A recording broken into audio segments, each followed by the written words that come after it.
another edition of the Silver Bullets podcast, everybody. I am one of your hosts, Michael Citro. And I'm Chip Minnick. Chip, the Ohio State Buckeyes, as you are well aware, played the University of Cincinnati in a game that, as we all expected, was tight, close, very competitive, and none of those things. I'm very pleased and proud to admit that I was wrong. Among the other Ohio State intelligentsia, if you want to call us that, that dared to actually predict Ohio State being in a close battle.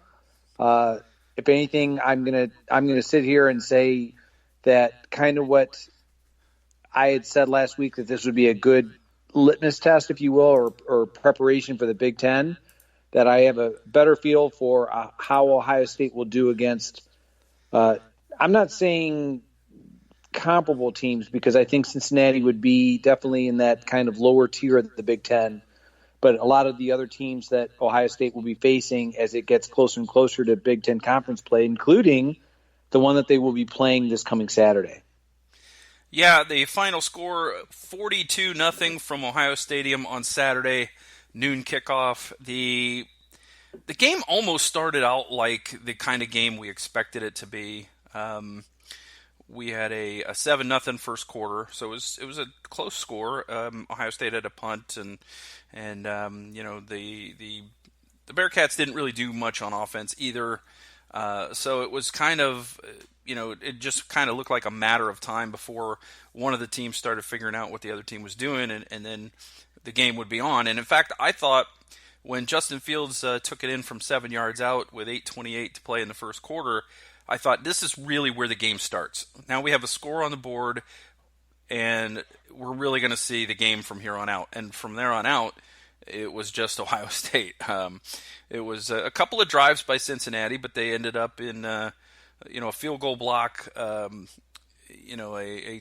turnovers. So it was, Cincinnati actually had a chance to make it a respectable score had they been able to capitalize in the red zone. But Ohio State said no.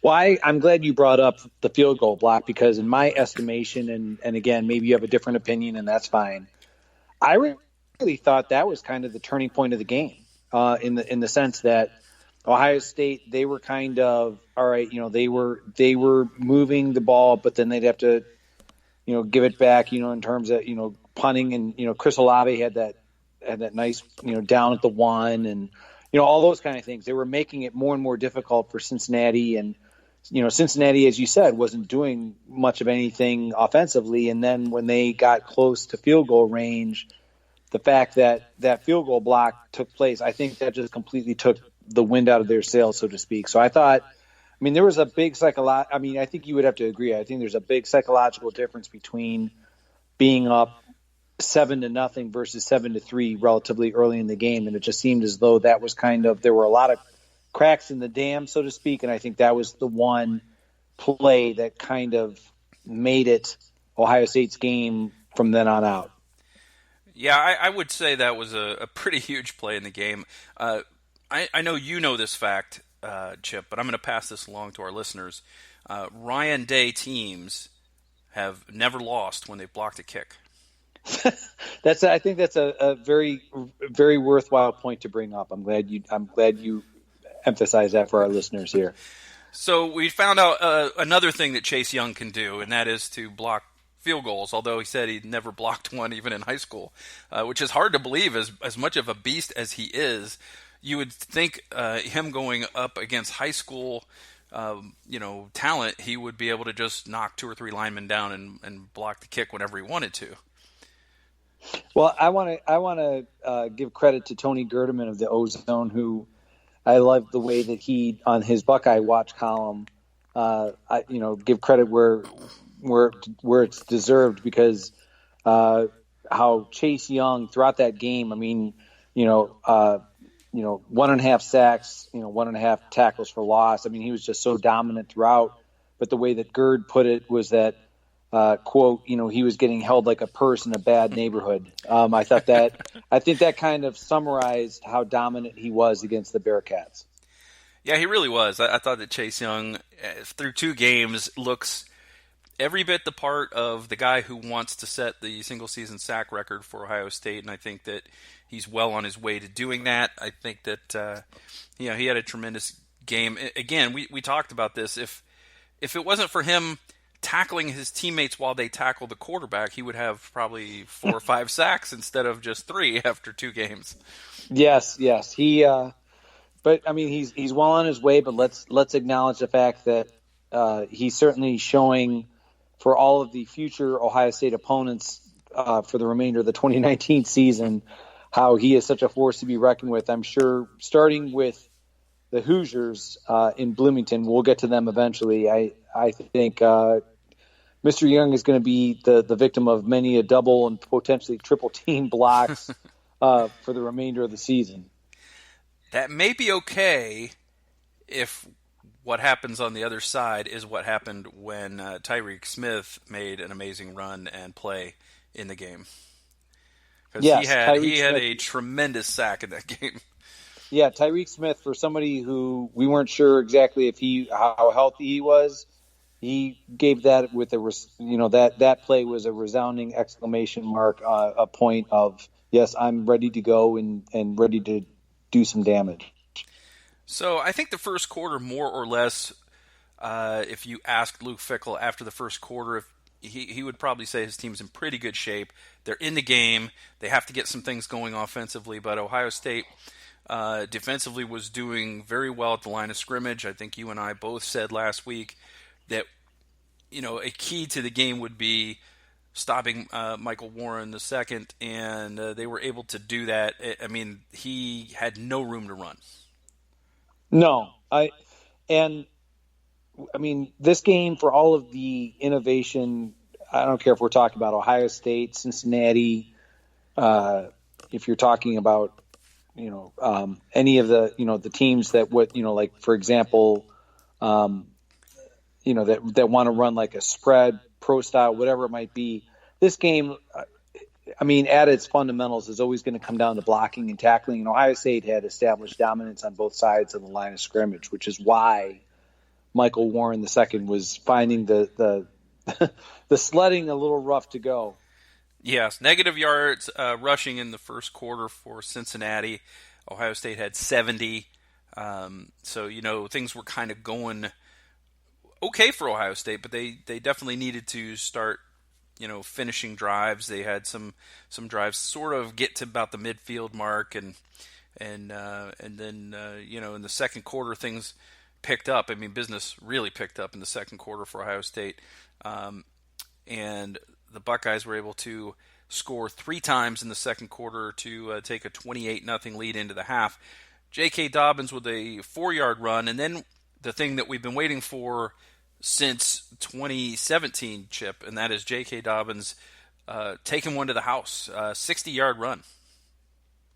He looked very impressive. He certainly ran harder, as you said, for the first time, it's seemingly since 2017. And maybe you have an alternative opinion. I think Ryan Day, kind of with his comments last week, might have kind of, let's just say, stoked some of the competitive fires, as well as the fact that I know we're going to get to him, but the performance of Master Teague, not only in week 1, but in this game, I think might have kind of played a part in J.K. Dobbins kind of playing up to his potential. Yeah, whatever Ryan Day did this week in practice, or the week before the Cincinnati game in practice with J.K., he needs to keep doing it. But also, I think if you look at the way the offensive line blocked, and now that Greg Studrawa has had a week to show them game film, their second game together as a unit, they were a much more cohesive group. You didn't see any mistakes. The offensive line graded out as champions against FAU, which kind of was curious, I thought, considering the fact that they gave up quarterback pressures. They didn't really open a lot of big running lane holes for J.K. Dobbins. But this week, all of them graded out as champions, and it was pretty obvious why. Yeah, the offensive line, I think there was only one time during the game when Ohio State, when they went for it and out of the spread formation, and they didn't, block the ends, like that, and it was stopped short, that you kind of question, what are you doing, kind of a thing. But by and large, offensive line was dominant throughout, and it's very, speaking for myself, very, very reassuring, considering the offensive line was my biggest question mark coming into 2019, and I realize we're only looking at 2 weeks worth of performances, but they certainly seem well on their way to being a very stable unit as we get closer and closer to Big Ten conference play. Mm-hmm. I thought early on in the game, the play calling was a bit conservative from Ohio State to kind of feel out what Cincinnati was going to do. I think that played into Cincinnati a little bit. I think Marcus Freeman came with some run blitzes off the edge that met J.K. in the backfield a couple times, and even when he was able to get a few yards, the play was disrupted from the start and that kind of thing. And credit to Marcus Freeman and credit to their game plan, but that group of five up front really did a good job of moving the pile and allowing even plays that were kind of snuffed out and the right defense was called and guys were making plays. Even those were gaining 2 or 3 yards. Yeah, I mean, the offensive line, I think we talked about it. That's the type of unit that you need as many repetitions as possible to develop that cohesiveness and chemistry. And 2 weeks in, and now granted, J.K. Dobbins, we're not sure if it was better line play, if it was the critique from Coach Day, if it was feeling the pressure of Master Teague, if it was all of the above. He certainly played better. The protection for Justin Fields was great, but I'm just very happy to see that the cohesiveness and chemistry is certainly developing. Absolutely, and they,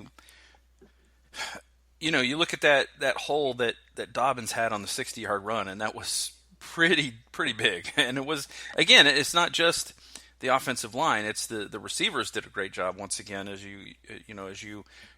These receivers are getting known for at Ohio State is being able to block. I mean, you don't block in the run game, you don't play receiver at Ohio State, and you see Terry McLaurin and the career that he had at Ohio State, and you go, okay, he was pretty good at what he did. He was really an unsung hero. But you wonder what his career would have been like if he wasn't such a great blocker, because he probably would have got a lot more passes thrown toward him, and I think he would have done well in that role as well, because, I mean, look what he did in his first ever NFL game on Sunday. He had a huge game. Yeah, I'm very happy for Terry McLaurin. I'm sure that he is going to be the object of many fantasy football owners' waiver pickups this year, like as evidenced by his very strong performance in his very first game as a member of the Washington Redskins. But you're right. I mean, I think it's a credit to the job that Brian Hartline, as well as the offensive coaching staff, have instilled within the wide receivers to be more than just receivers down the field, that you have to be dependable blockers for that Ohio State running game. Mm-hmm. So to finish up the first half, Garrett Wilson makes his first reception, and it's a touchdown. Garrett Wilson with a touchdown catch, 9 yards. Very, very, I mean, what was impressive to me is, I mean, he snagged that with it. I mean, he took that away from that defensive, not that the defensive back was in position to necessarily intercept it, but I mean, he reached out and snagged that with his hands. I mean, just, you could just see like the strength in his hands getting that ball and coming down with it. Yeah, did a great job with his hands to hold on to that with some contact after the catch, and you don't normally see a freshman wide receiver hold on to the ball in that situation. So it really bodes well for his future at Ohio State. So Ohio State takes the 21 points in the second quarter, adds them to the 7 in the first quarter, goes into the locker room up 28-0, and it really allowed Ryan Day to get a lot of backups into the game in the second half, and fairly early in the second half, as Ohio State went on to tack on a touchdown in the third quarter on a Justin Fields 4-yard run, in which maybe one of J.K. Dobbins' best plays of the game, with just a crushing block to get him in, and then K.J. Hill with a 5-yard touchdown pass in the fourth quarter for the final score of 42-0. Ohio State could have given up points, but Chase Young blocked a field goal. They had an interception, a tough Borland interception in the red zone off a nice play by Sean Wade. Sean Wade had an interesting day because it seemed like a lot of times he wasn't doing that thing we've been talking about for years of looking back for the ball, but yet he made the play anyway, and he made it so that someone else could make the play. He had a deflection that Chase Young had for a second, and it looked like it was going to be the most epic touchdown of all time, but he dropped the ball. And then he got involved in the one that Tough Borland caught. Tough, not going to live down getting caught by an offensive lineman, but in fairness to Tough, he had a teammate in position to make that block, and it was probably the only block he needed, and that block didn't get made. Well, I especially like what our colleague on the ozone.net, Adam Borland said, like us Borlands don't like to run, running is not a good thing. I think I was with my wife and, just kind of reiterating to her about how a year ago, Tough Borland had that severe Achilles injury. And I'm not mocking him by any stretch. I think that's the type of injury that is going to, I think it's just a long-term rehab.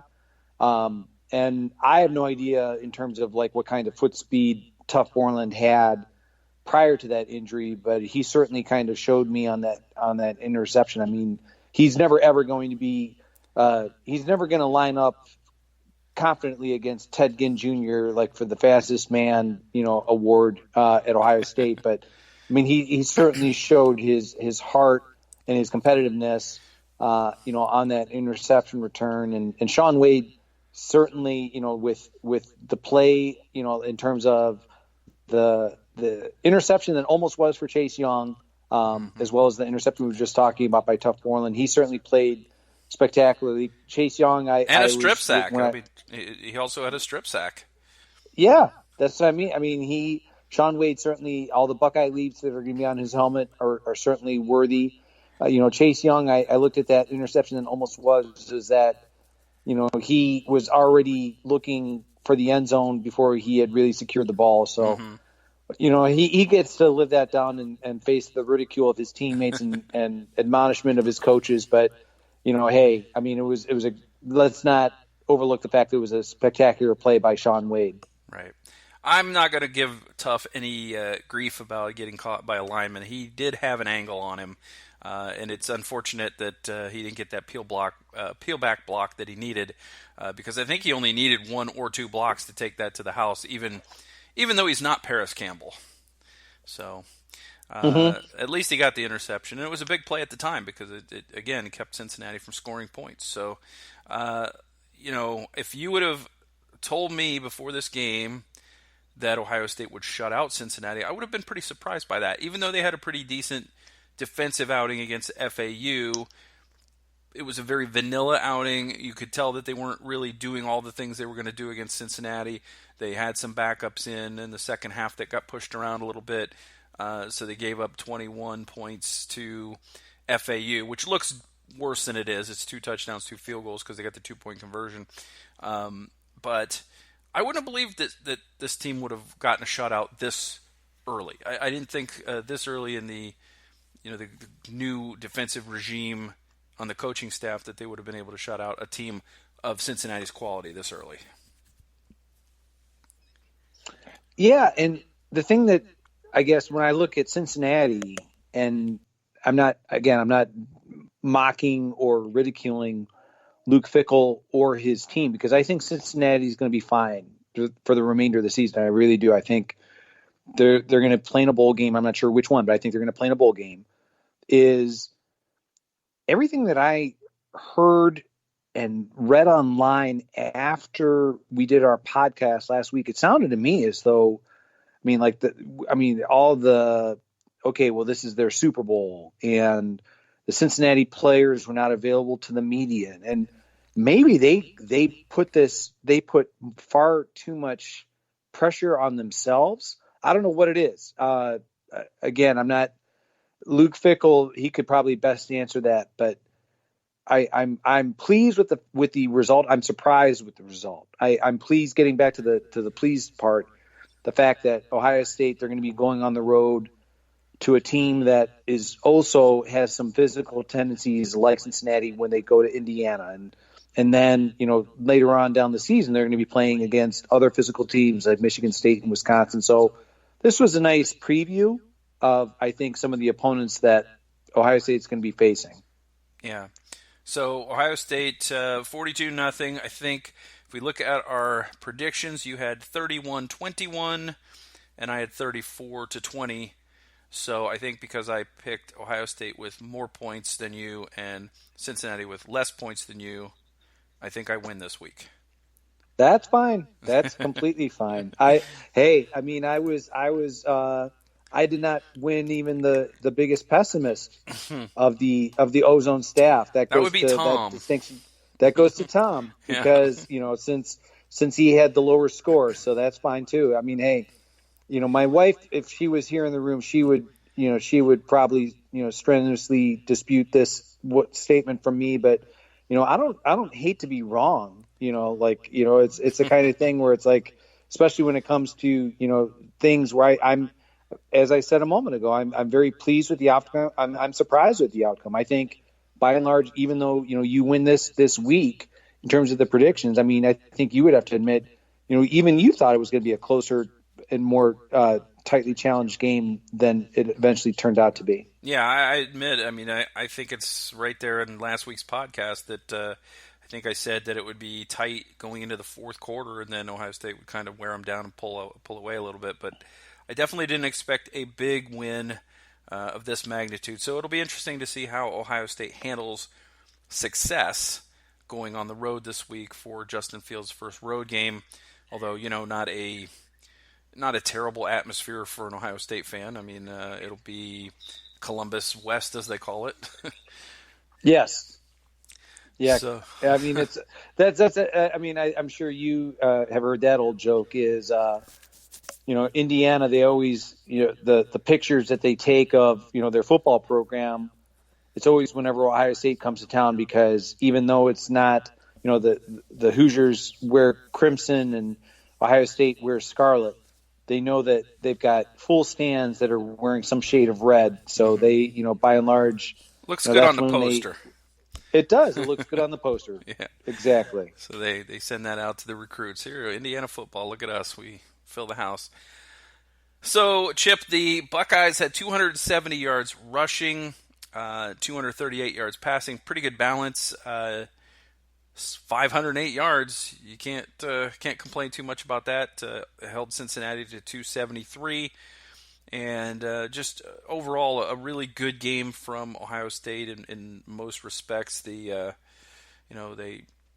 Buckeyes had 2 fumbles and didn't lose either one of them, so that's a good sign. They didn't lose any fumbles this week, and we still have not seen an interception from Justin Fields. So. That's all very positive news.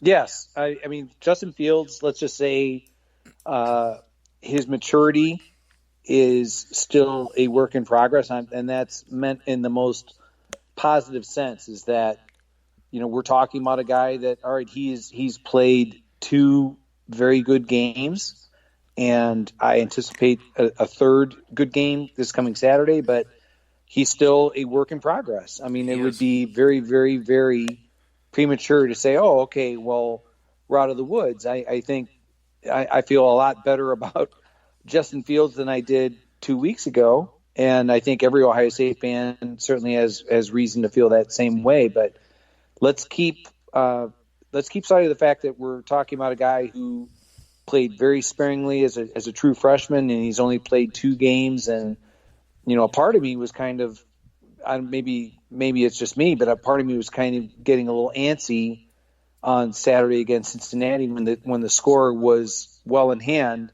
that we didn't see Chris Stroganoff earlier than we did. Because in the back of my mind, I'm thinking they're trying to give him as many reps as they possibly can because they know he needs the experience. Exactly. So.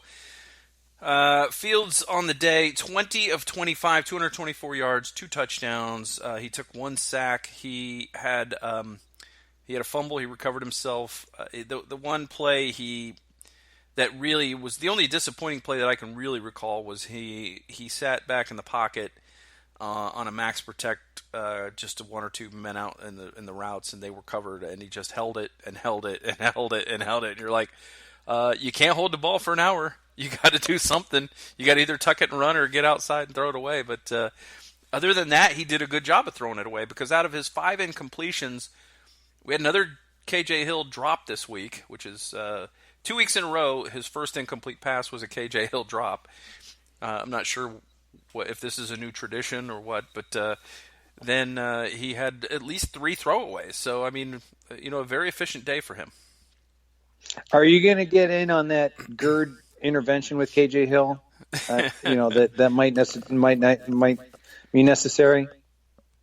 I don't know. I mean, if GERD needs me, I'll make the drive up to Ohio for this. There you go.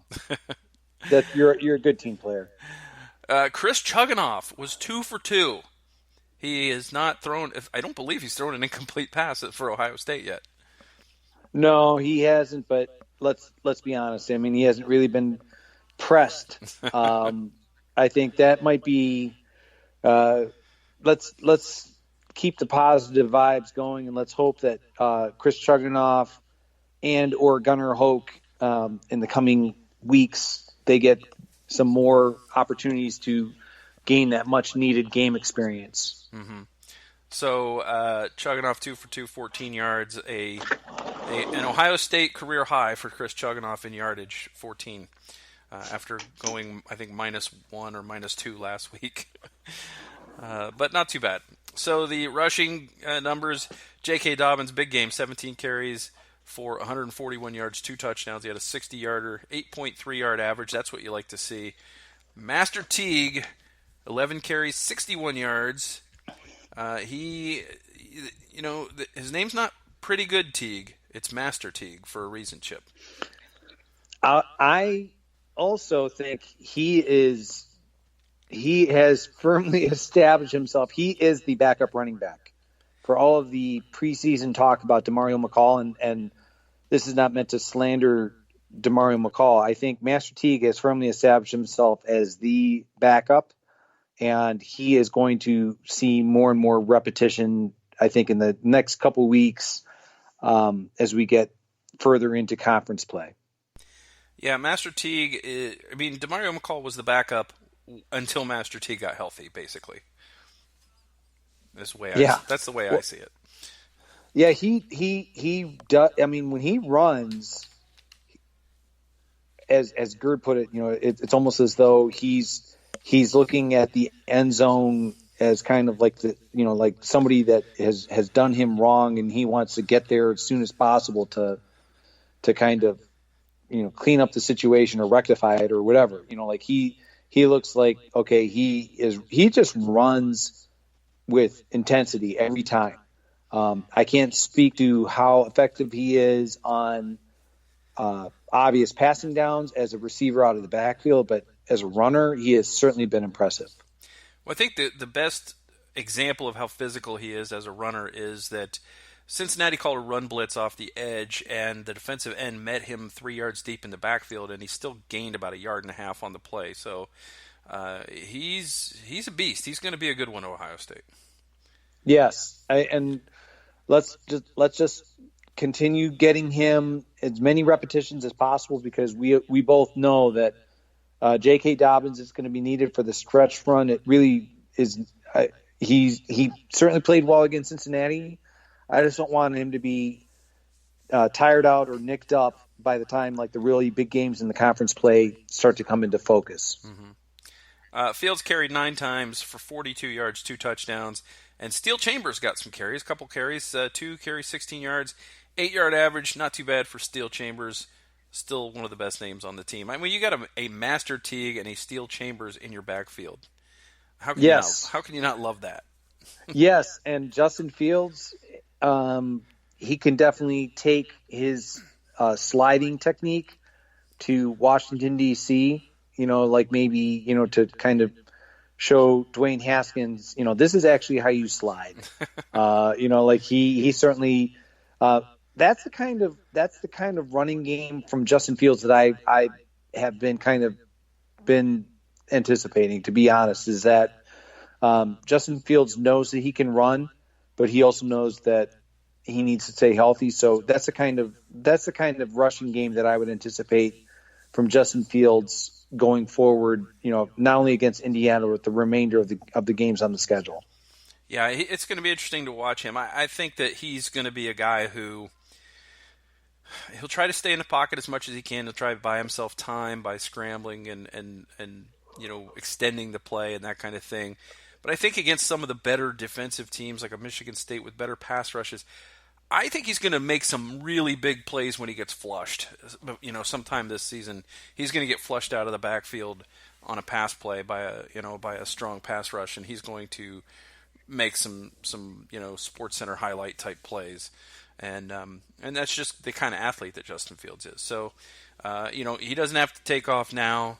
He can work that in gradually, but I do think that if they're going to run the zone read, he's got to have that option, and they've got to be comfortable with him running the ball. They can't be afraid. They've got to just do it or don't do it, because as we've seen, halfway doesn't work with the option. And last year, when the team struggled to run the ball, it really hurt Ohio State's offense in the running game, and then that's why Dwayne Haskins had to throw as much as he did. Yeah, I agree. I think they're finding that happy medium. Quite honestly, I think that's the nice thing about 2 weeks in. I think they're starting to figure out, all right, well, this is what Justin Fields does very well, and let's just not expose him to, too many excessive hits. But I agree with you. I think the zone read is going to be, I don't want to say a staple of the offense, but a significant part of the offense. And they're just trying to figure out, well, how often do we run it and keep defenses, honest? And by the same token, let's keep our developing quarterback upright and healthy. Mm-hmm. So you go to the receivers. KJ Hill, 8 catches, 57 yards, and a touchdown. KJ seems to be doing a lot of short routes this year, a lot of drag routes, little stuff over the middle. I believe he has now moved into 4th place on the all-time receptions list for Ohio State, passing Gary Williams. You're correct. So a very productive career already. KJ is on pace to grab the number 1 spot. So although if he does, he will have done it in more years than the current leader. Because although KJ didn't catch a lot of balls his freshman year, so I think that's okay. I think it's still a comparable accomplishment. Yeah, well, despite the drops that are some kind, they're more. I would say I would put myself in the category of surprised and perplexed than concerned in wanting an intervention. But in all seriousness, I think, when I look at KJ Hill and when I reflect upon his Ohio State career, I'm always going to think of, all right, the guy that in any NFL game, like there's always the type of wide receiver that can go across the middle, is not afraid to take a tough hit. And, when you need, let's say like on a 3rd and 4 or whatever, is going to be the kind of guy who's going to come up with the ball. That's KJ Hill. Mm-hmm. And I think, like at the next level, I think that possession receiver moniker is not a slam. If anything, a lot of very dependable wide receivers have made very lucrative NFL careers out of doing just that. So I think he's not a speed guy. He's not going to, in terms of big plays, I mean, those are going to come, very sparingly. I think his niche is to be that very usually dependable possession receiver that comes up with the clutch reception that allows drives to be extended. Mm-hmm. Ben Victor, 5 catches, 69 yards. He had the most yardage. He's having a nice start to the season. I think he's really stepping up this year and showing us that he's capable of becoming that player that he's always shown signs of becoming. So I'm very happy where Ben Victor is at this point in the season. Austin Mack, 3 catches, 24 yards. Chris Olave, 2 for 60. And that was it. You and I, Chip, we both had our offensive pick to click as Jeremy Ruckert. who had a very promising start to his Buckeye season, but he did not have a catch, so we both missed that pick to click. Yes, we did, but I think that was more indicative of what we thought the Cincinnati defense was going to be able to do against the Ohio State offense. And as I said a few moments ago, I'm happy to be mistaken. I'm sure Jeremy Ruckert would have preferred to have had that bigger game that we both anticipated, but I also believe that Jeremy Ruckert is happy with the outcome that we saw on Saturday. Mm-hmm. Other receivers catching passes: Garrett Wilson, Jalen Gill, Jalen Harris, and J.K. Dobbins had a catch out of the backfield. Let's turn our attention to the defensive side of the ball. Damon Arnett with a big game, tackle-wise, 6 tackles, led all players. He did give up a 46-yard reception, and we heard, Coach Hafley, Jeff Hafley, saying after the game, that's on him. He told Damon Arnett his day was over. Arnett started to take his equipment off, and then he had to go back out on the field. Seven Banks got nicked up. So he was kind of mentally not ready to be placed back in the game at that point. And, of course, they immediately found him. The bigger issue to me on that play wasn't necessarily Arnett, who wasn't terrible coverage. He was running with the receiver. The receiver just got over the top of him. The problem to me is there was no safety help at all. So you basically just got a corner running down the field, and that ball was in the air quite a while. You would expect that a safety who watched the quarterback's eyes would have maybe had a chance to get over and help out on that play. But I don't know what coverage they were in on the play, and it's kind of hard to tell on television what exactly went wrong. Yeah, and I think that's a stand-up job by Jeff Hafley to admit that was on him, and I think that's something that's easily correctable. Mm-hmm. When you look at the film and you kind of, as you said, what defense was called, was that a blown assignment? Was it just miscommunication? Whatever it might be. And Damon Arnett, let's face it, he's always going to be, along with Tough Orland, he's always going to be the lightning rod of criticism on this Ohio State defense until he shows otherwise. I mean, I think Jeff Hafley, as I said a moment ago, I think that was a nice effort on his part to kind of deflect any criticism that might have been thrown at Damon Arnett. Mm-hmm. Then you go the next tacklers. Baron Browning, Jordan Fuller, Malik Harrison, Pete Werner all had 5. And your pick to click this week was Brendan White. Mine was Jordan Fuller. So I'm going to give myself a check mark as my pick to click, having worked out with 5 tackles. Brendan White had 3, but he also had a sack and a tackle for loss. So I think also you could say that your pick to click also clicked. Well, I appreciate that, but I'm glad you brought up Baron Browning, because there's a guy who's certainly showing very promising signs the first couple weeks in this season. He really is, and Baron Browning and Tough Borland sharing that position essentially combined for 8 tackles, an interception. It was a productive position for Ohio State's defense. So I think if they continue to get that kind of production, both of those players will be fine with sharing the position.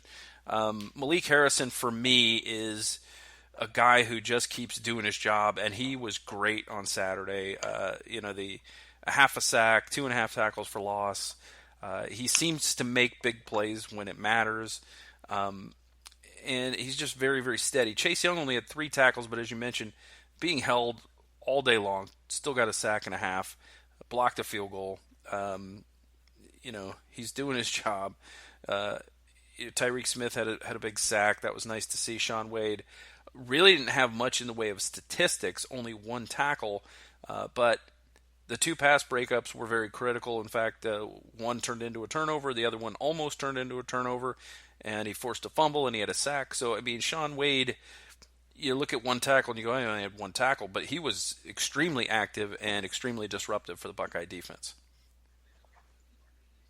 Yeah, Sean Wade, I mean, he's certainly showing signs of why he was so heavily recruited. And, by and large, the defense, we were all concerned going into the 2019 season, and 2 games do not a season make, but I certainly feel a heck of a lot better about this defense than I did a year ago at this time.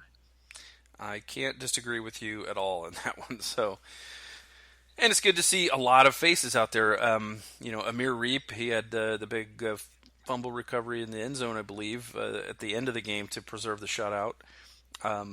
You have Cade Stover made a couple tackles. Javonte Jean-Baptiste got in a game, got a couple tackles. We're seeing a lot of guys out there and a lot of guys getting playing time. Jayshon Cornell only had 1 tackle, but I think that you would agree with me when I say the defensive tackles were extremely disruptive, especially in the run game, and kind of freed other guys up to make plays, and they just kind of gummed up the works at the point of attack.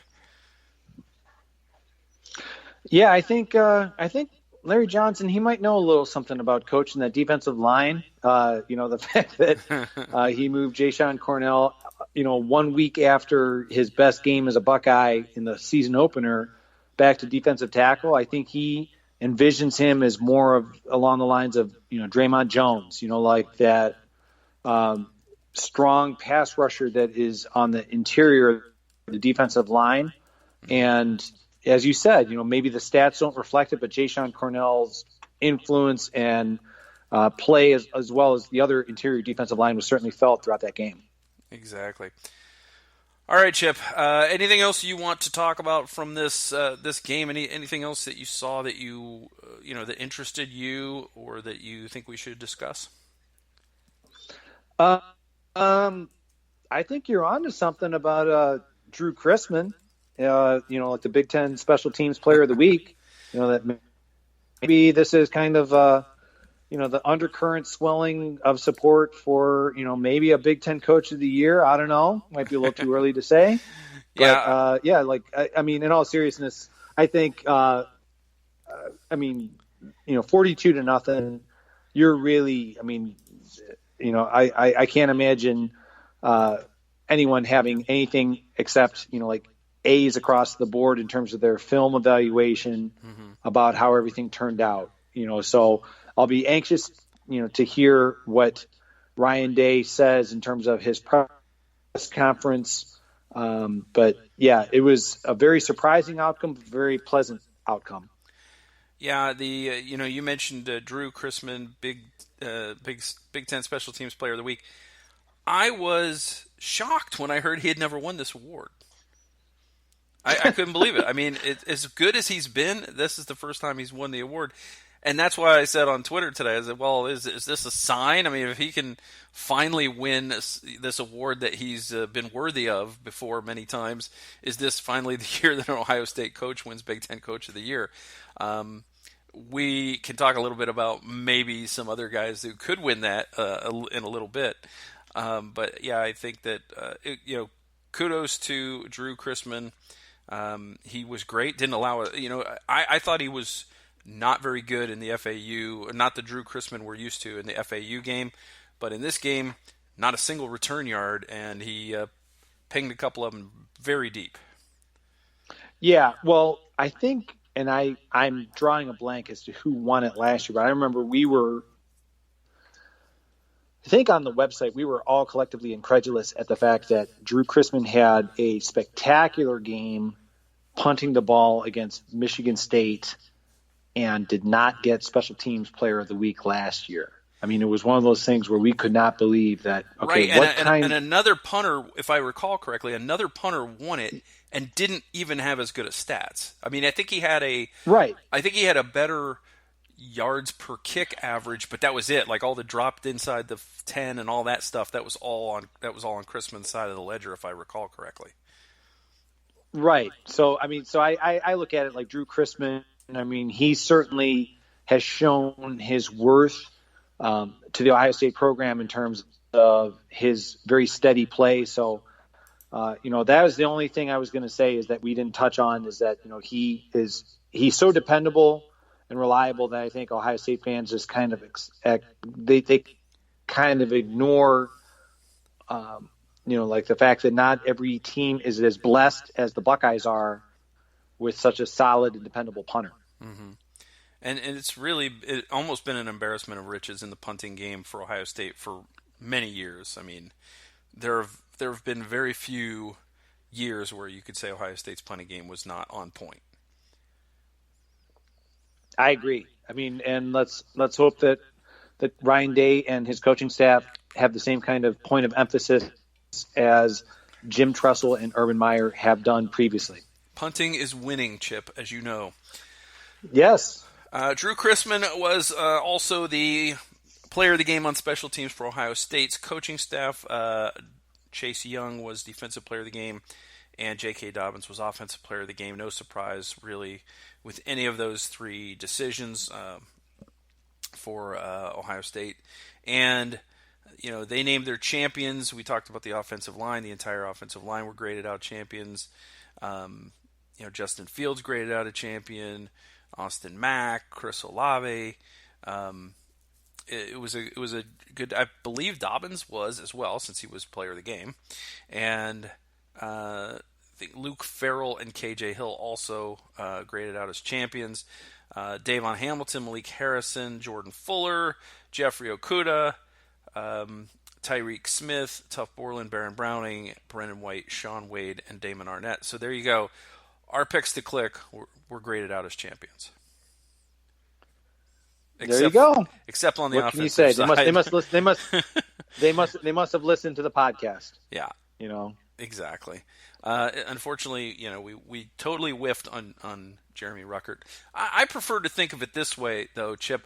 We're just visionaries, and we both picked J.K. Dobbins a week before he won it. So obviously, next week will be against Indiana will be a huge game for Jeremy Ruckert. Okay. All right. I like where you're going with that. I have to say I'm a little bit bitter. We still don't have a start time for Miami. No, that's incorrect. That is incorrect. 3:30 p.m. Oh, we do have one. Okay. It hasn't made it onto the official Ohio State website yet. Yes. It was announced. It was announced earlier by Jerry Emig on Twitter.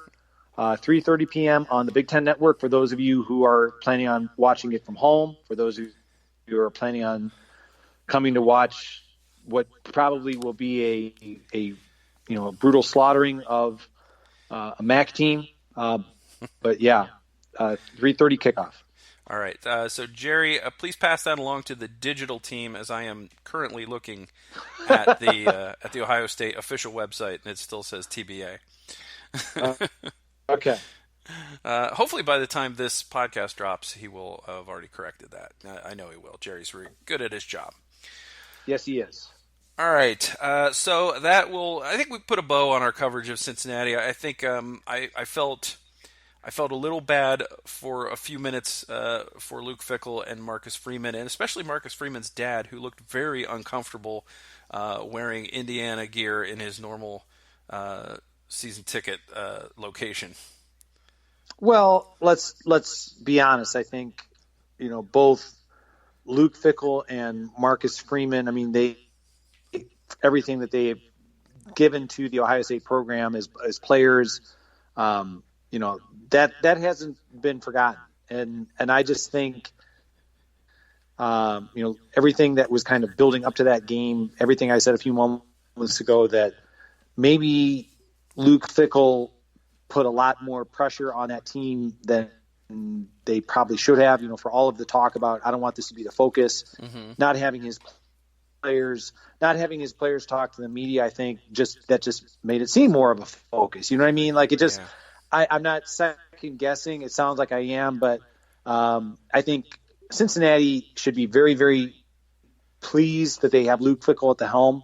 I'm sure that there's an orange-clad team, south of the border in Ohio that are kind of looking fondly at the results that Cincinnati has had versus what they're currently going through. So Luke Fickell is going to be in demand. Make no mistake about that. I mean, I have every confidence that the Bearcats are going to be a bold team. I'm not sure which one, but I'm sure that Cincinnati is going to get on the winning side of the ledger again, probably against Miami University this weekend, because that game should be taking place. So, Cincinnati will be fine. I think Luke Fickell will be fine, and I wouldn't be surprised to see him in a Big Ten stadium near you sometime in the near future if he really wants a job, something like that. Mm-hmm. So, I mean, they did beat UCLA. They got off to a good start of the season. I know UCLA doesn't look very good right now, but still a Power 5 team, a very, I mean, from a college football branding standpoint, UCLA is a very known brand.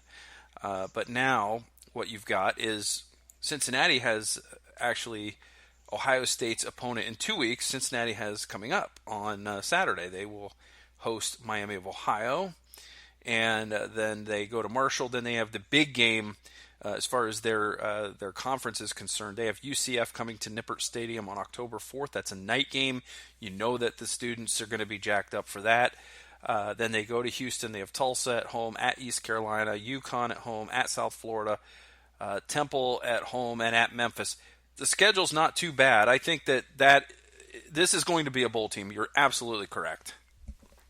I appreciate that. I mean, I think when you look at you have to look beyond the results of what they did against Ohio State or didn't do, and look at the talent on hand. I mean, Larry Johnson, as I was jokingly saying, like, he might know a little something about coaching the defensive line. I mean, he was being, I think, very, very accurate in his assessment that Cincinnati is in terms of style is very much like a Big Ten team. So I have every confidence that Cincinnati can be a contender in their conference and be a bowl team again under Luke Fickell. I will admit to you and to our listeners, Chip, this very fact that at the time the Big Ten added Penn State, I was very much thinking that if they added another team, and Notre Dame would be the first choice. If they were going to add another team, I would have liked it to have been Cincinnati. Very interesting. I always felt like, Michigan's got 2 Big Ten schools, and Indiana's got a couple, and Illinois' got a couple. Why not Ohio?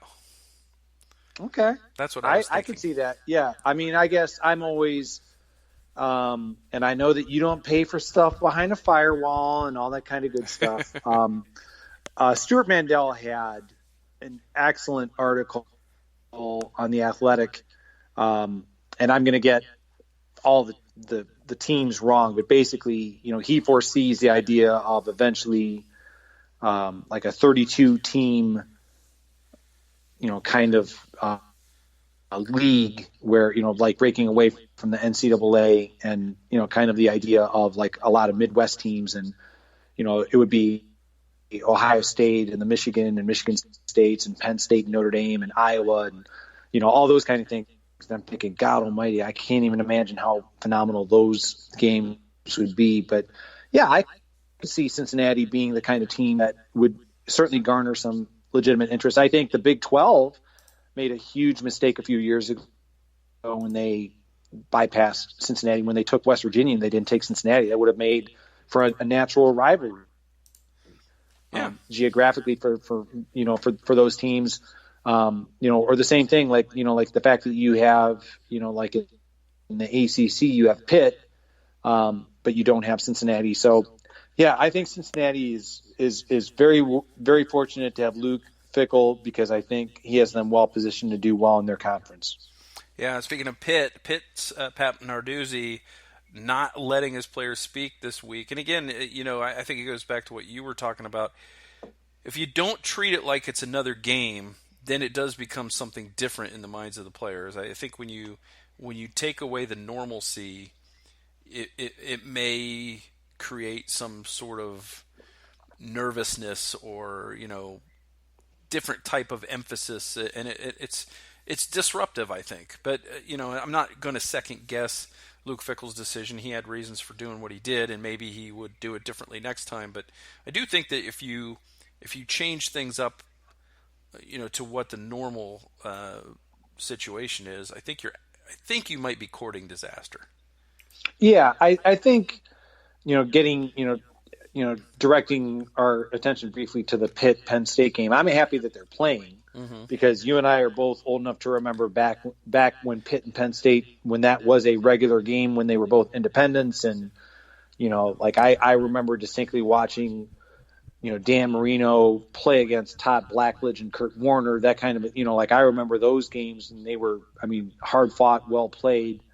But getting back to the main point of your statement, I think sometimes coaches in their quest to maybe like the psychological battle, if you will, I think sometimes they add more pressure on their players than is necessary. I think in the case of Pitt, they're going to be going into that game as an underdog. I think in the case of Cincinnati, they were already an underdog, and now their coach, who was already kind of a focal point of discussion for the Ohio State game, now his players are kind of under more scrutiny than probably necessary. So maybe this is just a learning opportunity for Luke Fickell. Again, I'm sure he had his reasons for doing that. Maybe he thought that his players are going to be continually asked about what's it like for Luke Fickell to be going back to Ohio State. All those are all plausible speculative reasons, but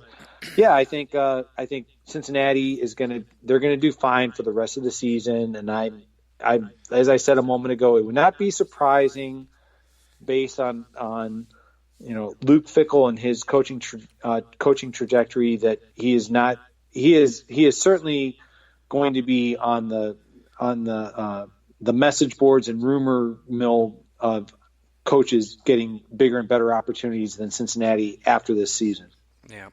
Yeah, I'm looking forward to that Pitt-Penn State game. I like rivalry games. I don't think Pitt is where they need to be in terms of where they once were as a program. But I always loved the border state wars too, the Pitt and West Virginia games and that kind of thing. Me, I'm old school. I love the rivalries. I love that kind of thing. That's everything about college football to me. Help me out here before we move on. Pitt-Penn State kicks off at what time? I knew you were going to ask me that, and I don't have that handy. Okay, so, sorry. I'm sorry. I didn't mean I don't look that far ahead. I don't really look that far ahead. I am looking forward to that game, but I'm not looking that far ahead. I just know that I'm going to have an eye on it no matter what I'm doing. I know what I'm doing at noon is watching Ohio State at Indiana. And other than that, I haven't looked yet. I usually make those plans sort of later in the week. So we record on a Monday night, and I'm still sort of in the afterglow of the Cincinnati game at this point. Are you still recovering from that Cal Washington game that took for forever?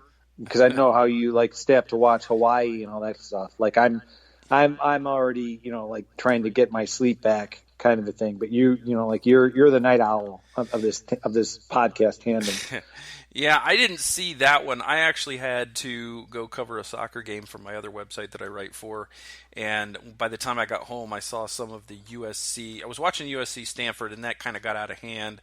But I was up until 3:00 in the morning. I put the Oregon State Hawaii game to bed before I headed to bed.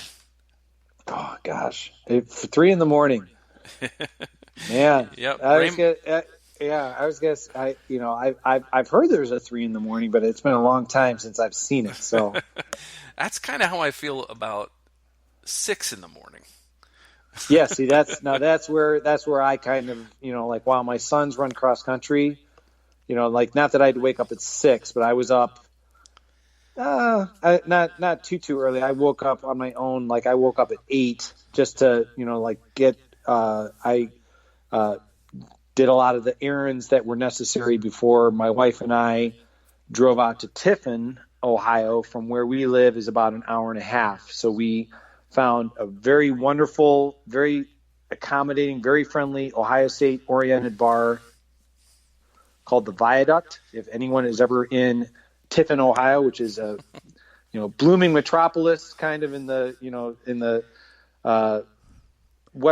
northwestern part of the state. When I say northwestern, think of around closer to Bowling Green and Toledo area. Mm-hmm. So we got there in plenty of time at noon, and of course, since my wife is infinitely more attractive than me. Like, like people were coming over and talking to us about, the fact that we were wearing, I was wearing Ohio State stuff. My wife was wearing Avon Lake stuff. So, they were coming over to talk to my wife about Avon Lake and why we were there and blah, blah, blah. So beers were being consumed and bought. And so it was a wonderful time. Well, that was great podcast right there. That was great podcast fodder. As is this. I know Tiffin okay. I dated a girl from Tiffin in college for about 6 months, 8 months, something like that. So yeah, it was. I've been to downtown Tiffin. I can say that. There you go. Also, Chip, with that little pause you gave me, I was able to discern that Pittsburgh and Penn State is also a noon game. Okay, so you're going to miss. We will miss. Even though we're apart, we will miss Penn State Pitt and just have to rely on the spectacular highlights that will be interspersed during the Ohio State-Indiana game. Yeah, I will be doing the multi-screen experience, I think, but primarily focused on the Buckeyes. So, all right, before we get to Ohio State at Indiana, Chip, I think if you're like me, probably one of the things that most Ohio State fans did at the end of the Ohio State game was flip over the TV to Fox to watch the end of Michigan and Army. Yes. And it was a tremendous effort by the underdog Wolverines to come from behind and beat the vaunted Black Knights of Army in double overtime. It was... I have to laugh because you and I both expected that to be a difficult game, and I still thought it was one of those games that Michigan would pull away in the second half. And it just never happened. And what's really sad is that Army, which is a team that should really never pass, in the middle of the third quarter had a chance to go up 2 scores, and they had a third and goal situation. They threw a pass that was intercepted. Had they kicked the field goal there, that game doesn't go into overtime. Right. Yeah, we had anticipated it being a difficult game, and let's face it, I think if I'm a fan of that team up north, I'm starting to think something we might need to sign a non-aggression pact with Wisconsin in a couple weeks, because the Badgers certainly look very, very imposing, and the Wolverines do not. And I think, if anything, this is starting to make me question the wisdom of magazines like Phil Steele, Athlon Sports, who I write for. What were you thinking? Thinking that the Wolverines are going to win the Big Ten, because it and again, I freely admit my bias is out there. But I also, I thought that Tony Gerdeman and Tom Orr, when they had a podcast of their own, when they started breaking down the comparisons between the two squads, between, the Wolverines and the Buckeyes, you would have to objectively say, yeah, Ohio State is infinitely more talented. And you're starting to see that kind of, like through 2 weeks of the season. Yeah. I mean, they beat Middle Tennessee State, they beat Army, but they didn't look overly impressive in either game, to be quite honest. And I think, with the bye week, it's, if anything, I'm sure there's a lot of nervousness up in Ann Arbor as they get ready to go to Madison on September 21st. Yeah, I mean, that offense is a work in progress, and this kind of dovetails into what I was mentioning earlier when we were talking about Big Ten Coach of the Year award, is that, 2 guys left Alabama off the offensive staff. Josh Gaddis, who went to Michigan, and Mike Loxley, who went to Maryland. And Mike Loxley's team has put up 79 points in their opener. Yes, it was against Howard, winning 79-0. And in the second game, against number 21 Syracuse, put up 63 points. Now, I am of the belief that once you get past Clemson, the ACC is total garbage.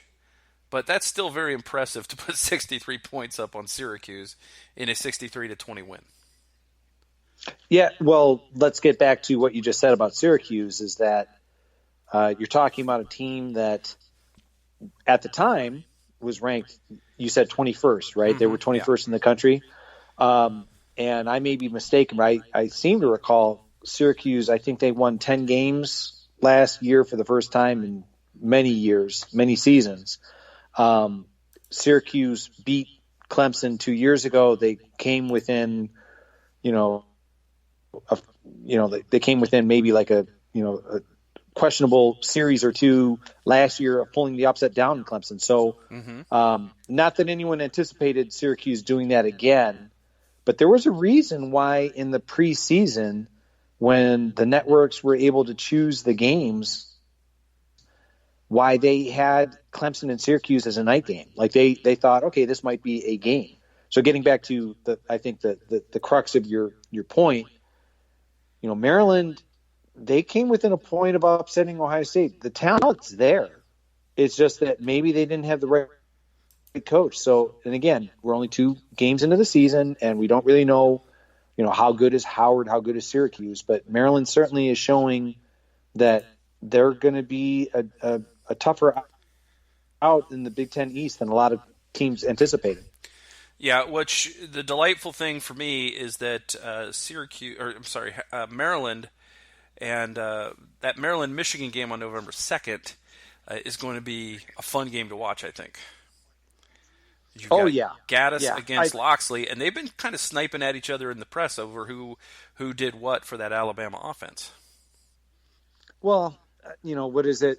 Kind of, like with Loxley, he's got enough skeletons in his closet from his previous head coaching tenure, that he needs to kind of just be quiet. And as far as, Josh Gaddis goes, he, as Urban Meyer pointed out, he never called plays until this season. And so far, you're kind of seeing the results and or like I don't say the results, but like the consequences of hiring an inexperienced offensive coordinator. So yeah, I think they can have their squabbles and they can have their sniping as you referred to it.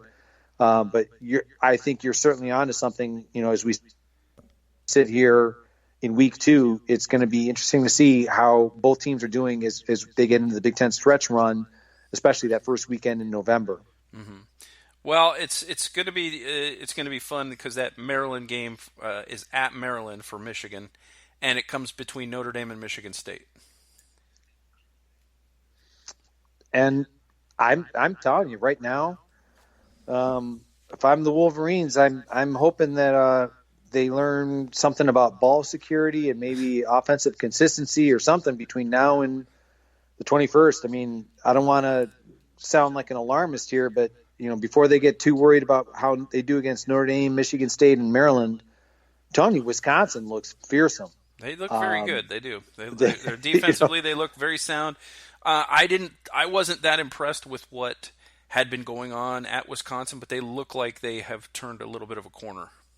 And I want to give you credit because when we were talking about the Big Ten West, you also talked about Iowa. And I know, again, we're only 2 weeks in, but they're looking like typical, methodical Iowa that is just kind of biding their time. And now Rutgers was not necessarily a tough out, but Yeah. I think they are certainly showing that Big Ten West is going to be a very that's going to be a hard fought affair. So getting back to that Wisconsin Michigan game on September 21st.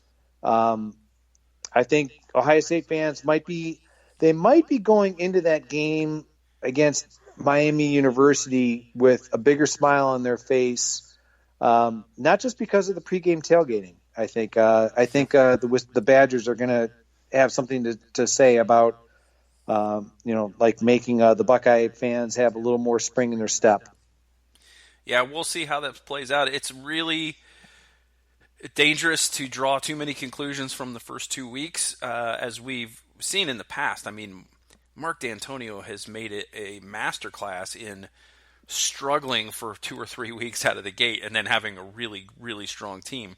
I don't know if that's a Jim Harbaugh signature, but I do think that Michigan's offense will get better as the season goes on and they get more reps and they get more time in this new system.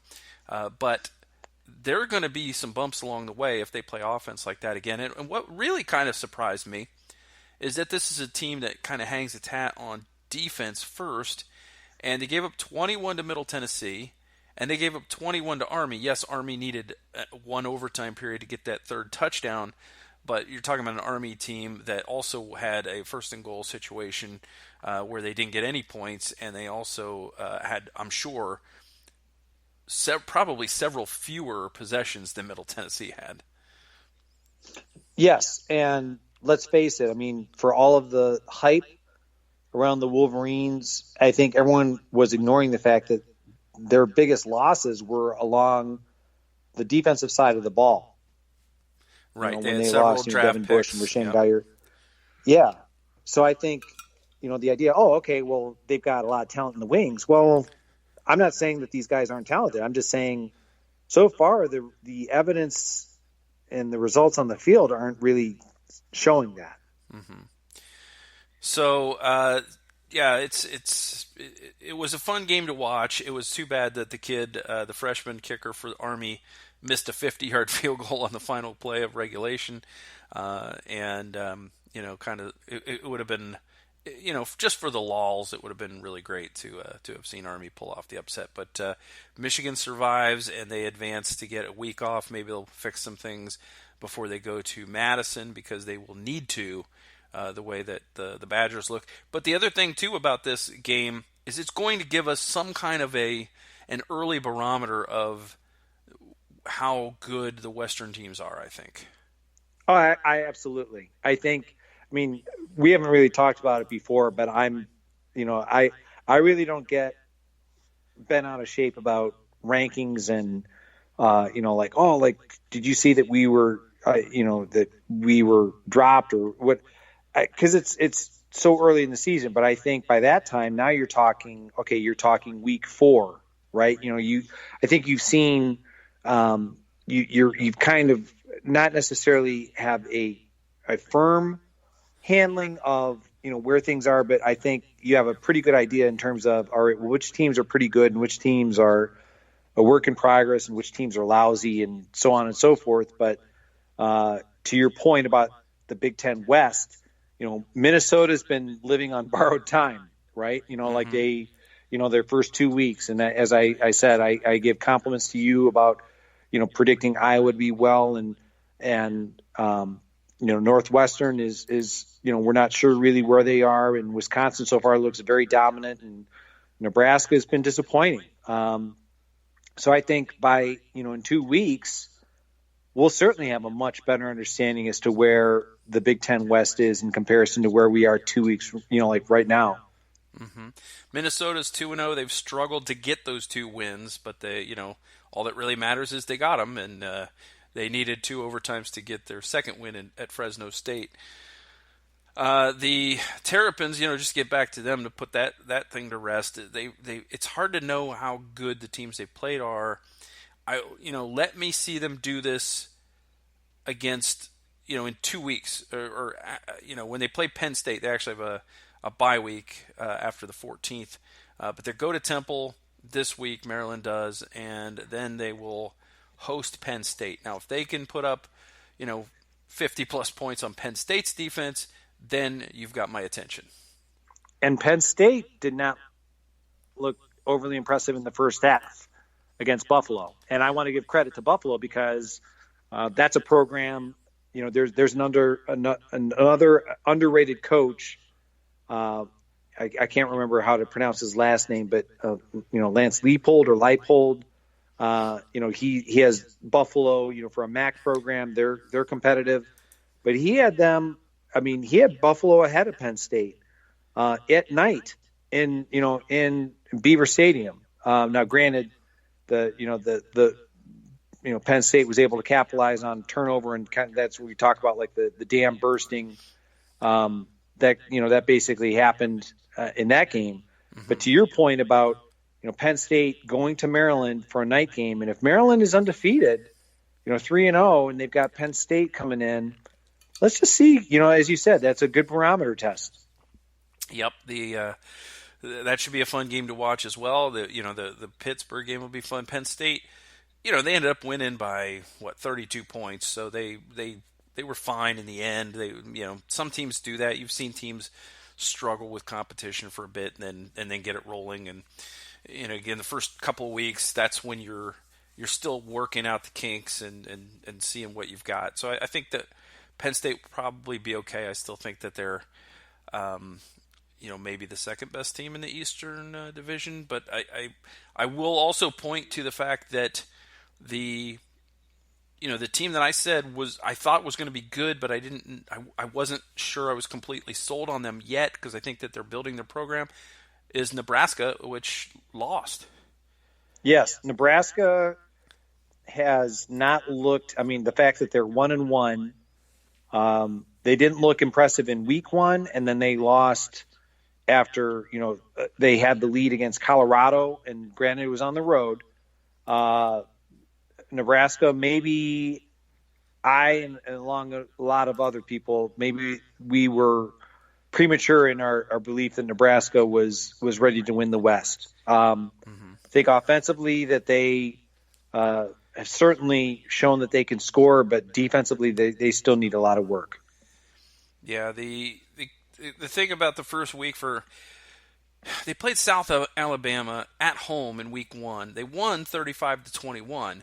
But the thing that we all thought was going to be great about this Nebraska team was the offense, and it really was the defense that won that game for them with a couple of defensive scores. Otherwise, they were in real trouble. Right, and they were better against Colorado, but then the fact that they faded down the stretch when Colorado, when they needed to come up with some clutch stops, they didn't have it. And they had a 2-score lead in the second half of that game.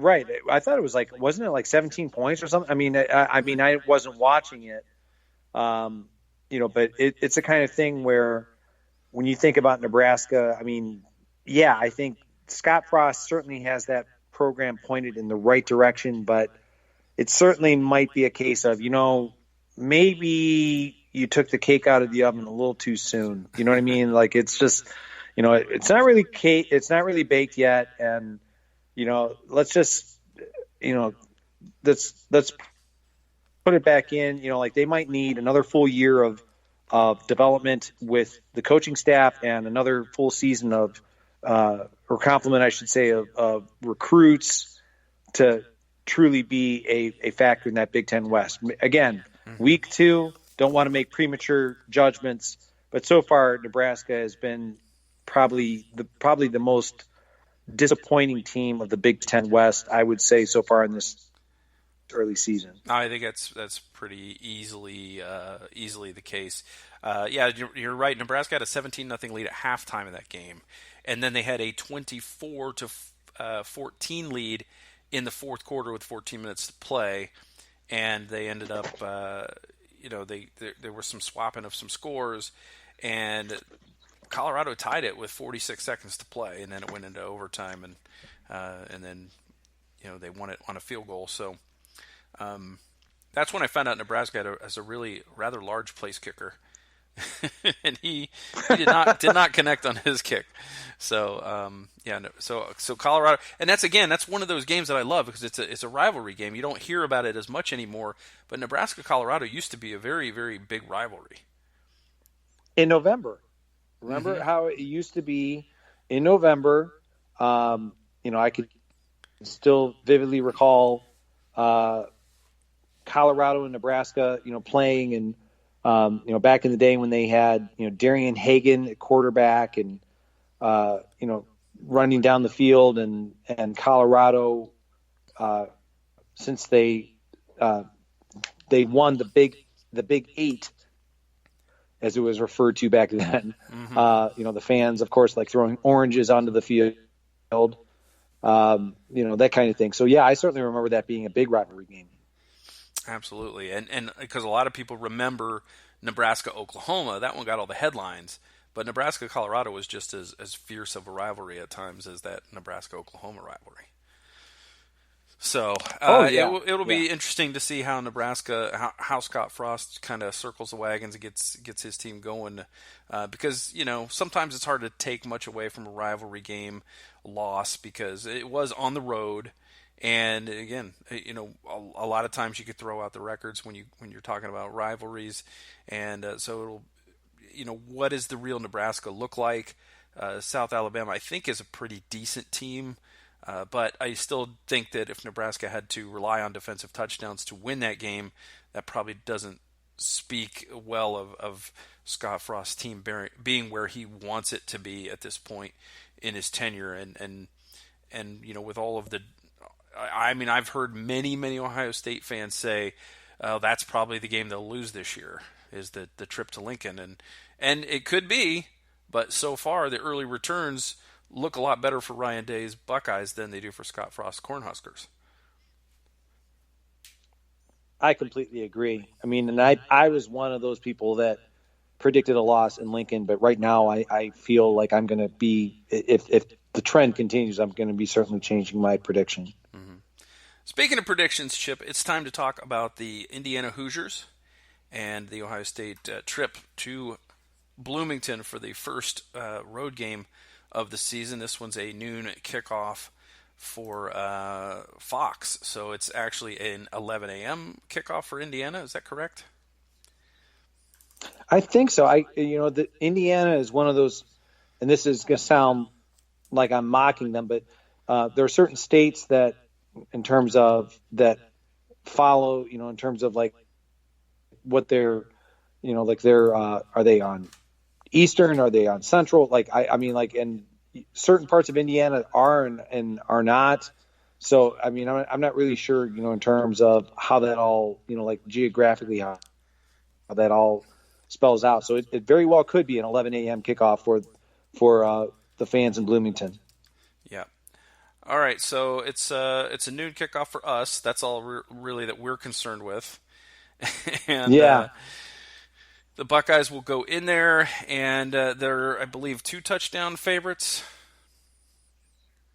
Yes, 14 was, maybe the line has grown since the last time I saw it, but yeah, that sounds about right. Okay, so the thing about Indiana that you need to know is they've got a new quarterback. He's a redshirt freshman out of Tampa.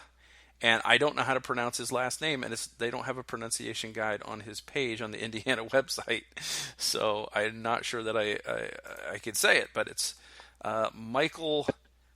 It's either Penix or Penix, Penix, and he's done pretty well so far this season. Now, of course, small sample size and all, but for a freshman, he's putting up 63% completion percentage. He has thrown 3 touchdowns, but does have 2 interceptions, and he's thrown for 523 yards. So the Indiana Hoosiers are throwing the ball, Chip. Yeah, and to kind of get you off I think it's Penix. Watch it be pronounced it is completely differently.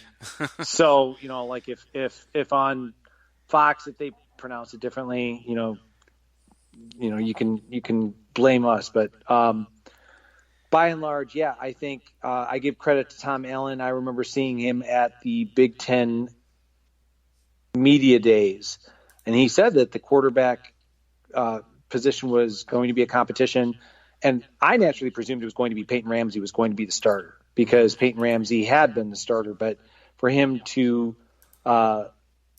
speak to the competition and the fact that Penix has won and so far 2 games in, played well, I think that is a testament to Tom Allen and his coaching staff. Yeah, so Indiana, Peyton Ramsey has also played this in 1 game this year, and they just got done beating the tar out of Eastern Illinois 52-0. So this is an Indiana team coming in feeling pretty good about themselves, and the thing that I keep hearing is how the 2 of the last 4 games in Bloomington have been very close.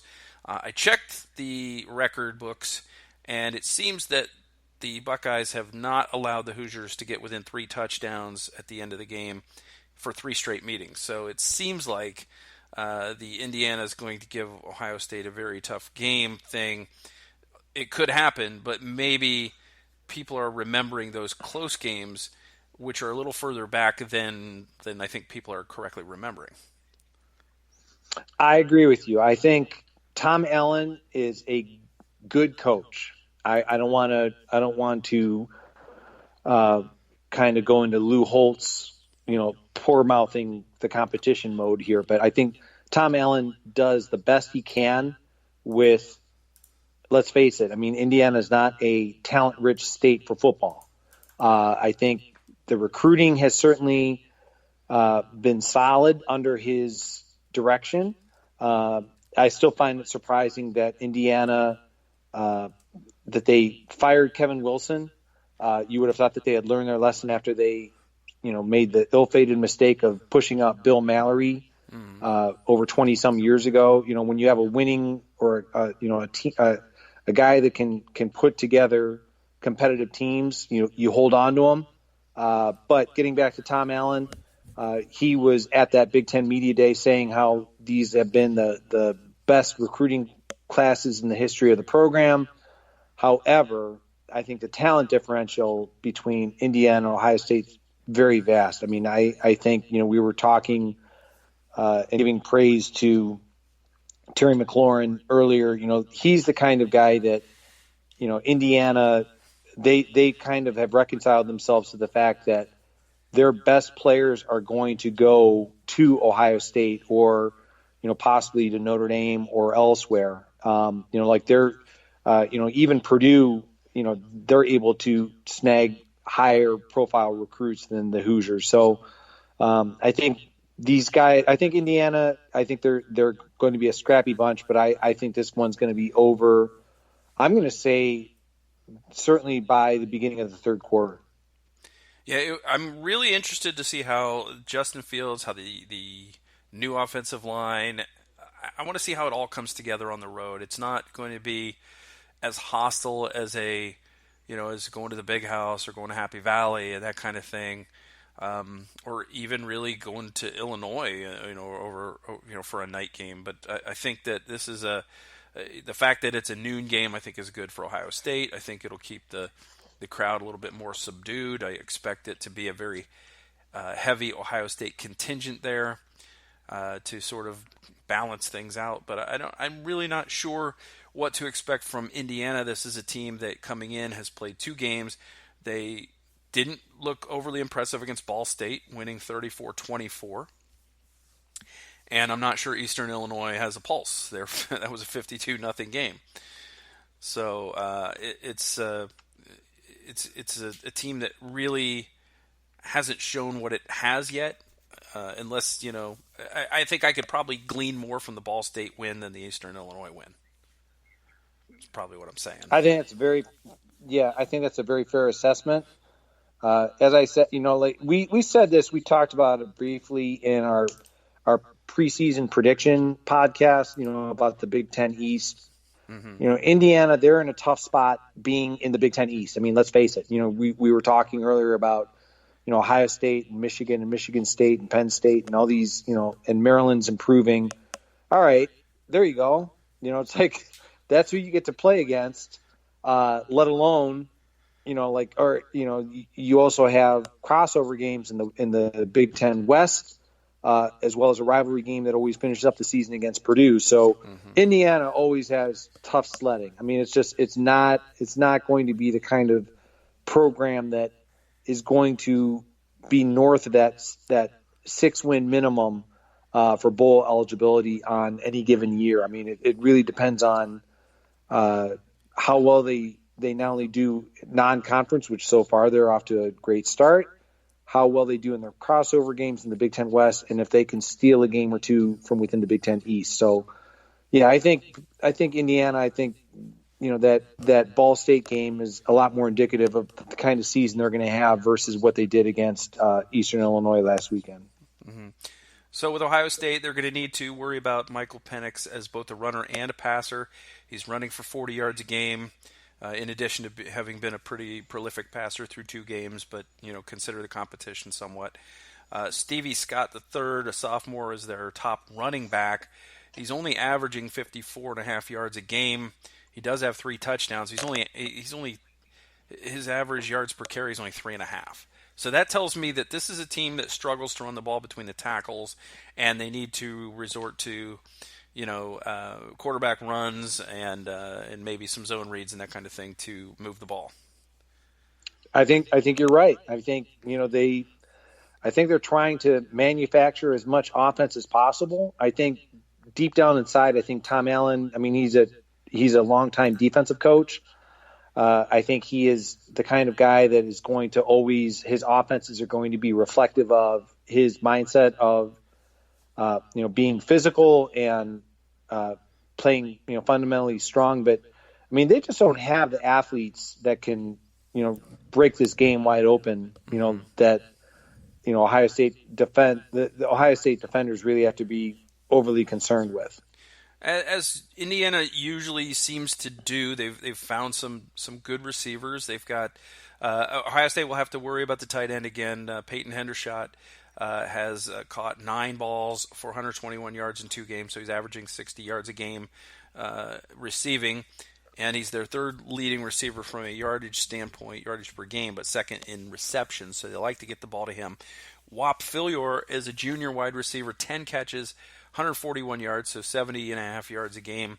He's their primary guy, but he hasn't scored a touchdown yet. And Donovan Hale is a senior wide receiver. He's scored a touchdown. He's getting 63 yards a game. He has 6 catches on the year. So those are the main guys that Ohio State will have to worry about in terms of stopping Michael Penix in the passing game. But I think this really comes down to if Ohio State can stop the run the way that the defense has been stopping the run through 2 games, they should control this game. Oh, I have every confidence they're going to. I think, we saw a glimpse of that last week against Cincinnati, and I think you're going to see more of the same against Indiana.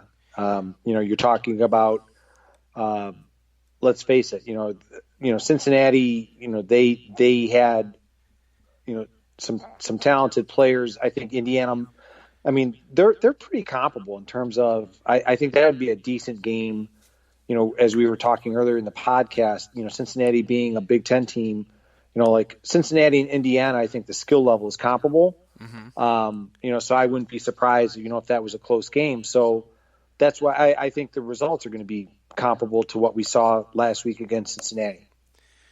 All right. So you're looking at their defensive side of the football.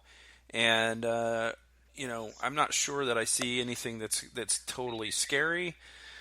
But, this is a young quarterback in Justin Fields. So it will be interesting to see, if he can, weather that storm on the road the first time. Of course, they have got their own Raekwon Jones, who is leading the team in tackles with 15.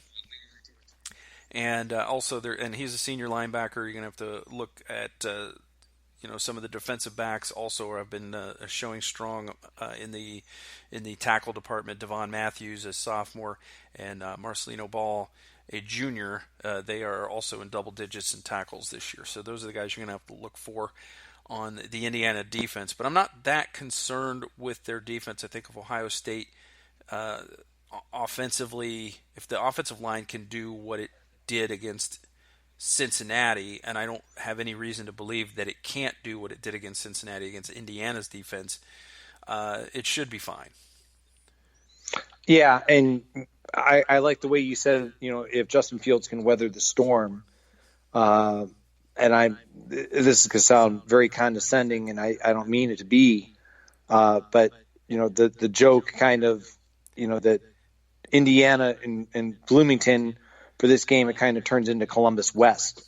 Yeah. Like you've got all these Ohio State fans that are more than willing to make the, what is it? Like a 3-hour drive, maybe, give or take. I'm not sure. I've never done it from Columbus. So this is the kind of game that Justin Fields, if you could script the first true road game for Justin Fields, I mean, you couldn't pick a better one. You know what I mean? Like, I think Indiana, I mean, like the fans are going to be, they're going to be as loud as they can be. And the Indiana defense is going to, try to, harass and confuse him. But let's face it, I think this is, after the performances that we've seen for the first 2 weeks, I think Justin Fields is going to be well positioned to kind of take this in his ongoing maturity level.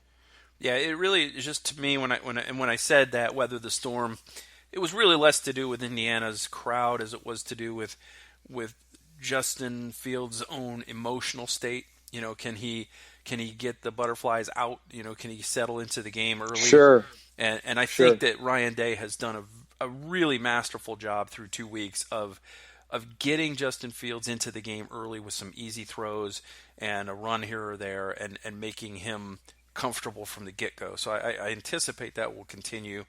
And without further ado, Chip, let's move into our picks to click. Well, let's start on the offensive side of the football, and I would like your pick to click for the Ohio State Buckeyes against Indiana. All right. So I'm going to kind of, I don't want to say off the beaten path, but I'm going to throw it a little differently here. And that is, he's not a starter, but he's certainly impressed me the first 2 weeks, and I anticipate he will get a substantial workload this game. And we were speaking positively about him earlier in the podcast. And I'm going to go with Master Teague. And I'm going to say Master Teague is going to go north of 100 yards and see the end zone against Indiana this coming week. Wow, that is quite a prediction.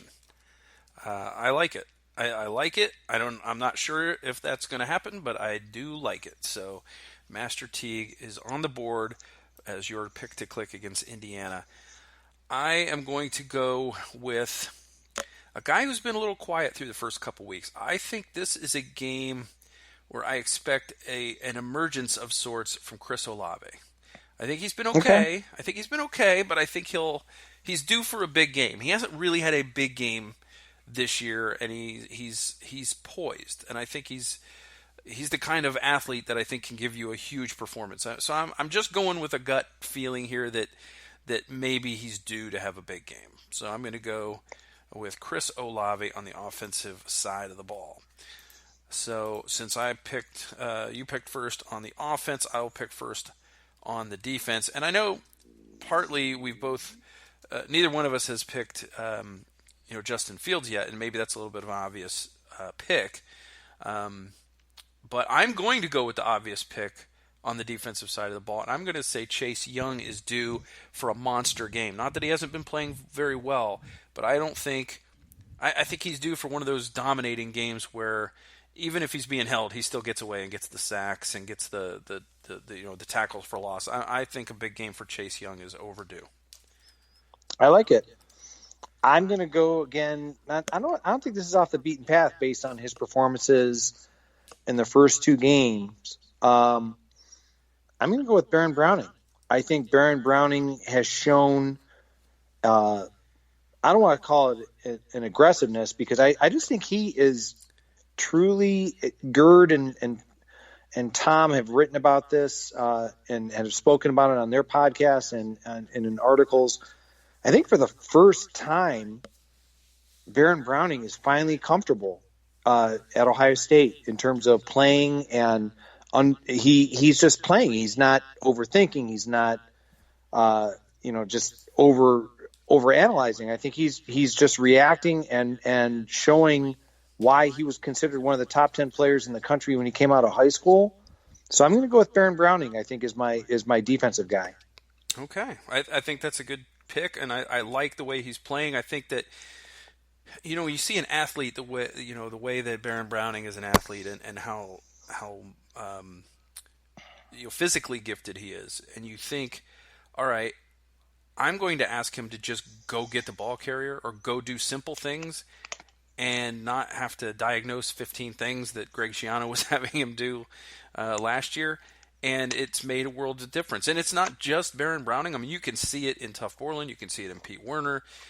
You can see it in all across the board. This is a defense that's attacking. They're not worried about, making the wrong read. They're just going where they're just flowing. And they're, you're seeing a swarming to the ball from the Ohio State defense that you did not see at all last year.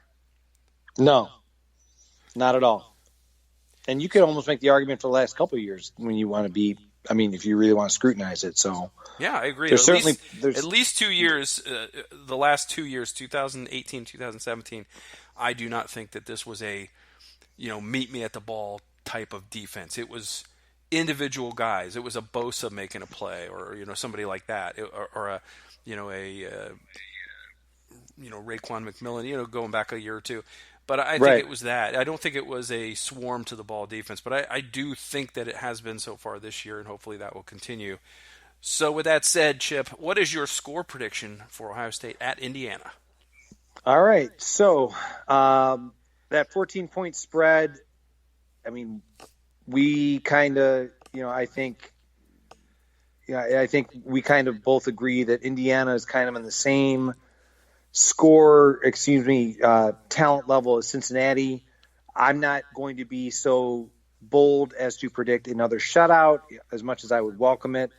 But I do think Ohio State, the talent, I think they're gonna have the opportunity to liberally substitute a lot of their backups throughout the second half. Hence my pick of Master Teague as being the offensive player of this game. So I'm going to go Ohio State 42, Indiana 10.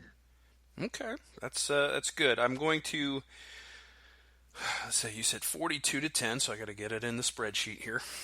Okay. And I will say this: I think that Ohio State wins this comfortably. I think Ohio State is going to need to be clean with the football like they were against Cincinnati. Don't turn the ball over. Don't make mistakes in the kicking game, and that kind of thing. And I think that they'll be fine if they're like that, and if they don't get a ton of penalties. I think they're going to absolutely be fine. I think that they play a bunch of backups as well, but I think that helps Indiana get some scores. And I'm going to say 40-23. Okay. So it's a cover. It's a road game. I don't know if we're going to see as accurate a Justin Fields on the road as we've seen in Ohio Stadium the last 2 weeks. I think he'll be fine, but we'll see how it goes. I'm squeamish at this point to predict much more than 40 points out of this offense until I see them do it a lot. I understand. Yeah, so that's where my head's at. And so you've got 42-10, I've got 40-23. We're both, again, pretty close. I think that I've just expect a little bit more from Indiana's offense. I think that they have shown some ability to throw the football, and they have a good tight end, and that's a good combination to have against Ohio State. Is if you've got a good quarterback that can throw accurately and you've got a good tight end, you can put some points on the board against Ohio State, but maybe not tons of points on the board. But if it's 40-23, I will be okay with that. I would really rather I guess I'm hedging my bets. Are the silver bullets really back? I don't know that yet. We'll find out this week, though, I think. Yeah, I think, we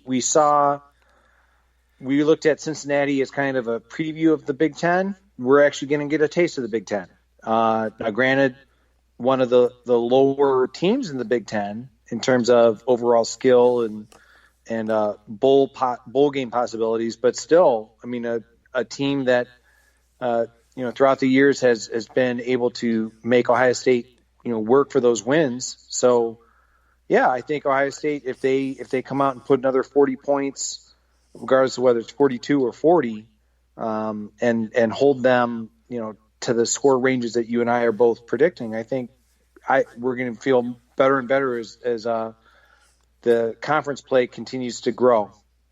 Yeah, and I just realized that even though the Hoosiers have not played within 3 touchdowns of Ohio State in the last 3 seasons, I realize I've put them within 17. So maybe I'm a little off, but I will say this: I'm not as pleased with the depth on defense as I thought I would be at this point. The defensive depth players have been pushed around a little bit. Okay, that's fair. Would you agree with that? Yeah, I think it's still a work in progress, but we're compared to a year ago at this time in week 2. Going into week 3, I feel a heck of a lot better about this defense than I did last year at this time. Yeah. So, all right. Well, Chip, we know one thing. We'll come back next week. We'll talk about Ohio State at Indiana, and we'll see how we did with our score predictions and our picks to click. We will, of course, talk about that game and all the talking points that come from it and around the Big Ten. And we will, of course, look forward then to the home game against Miami of Ohio the following week. So we're in the season now. We're getting things going. One thing that we're having trouble getting going is getting people to ask us questions.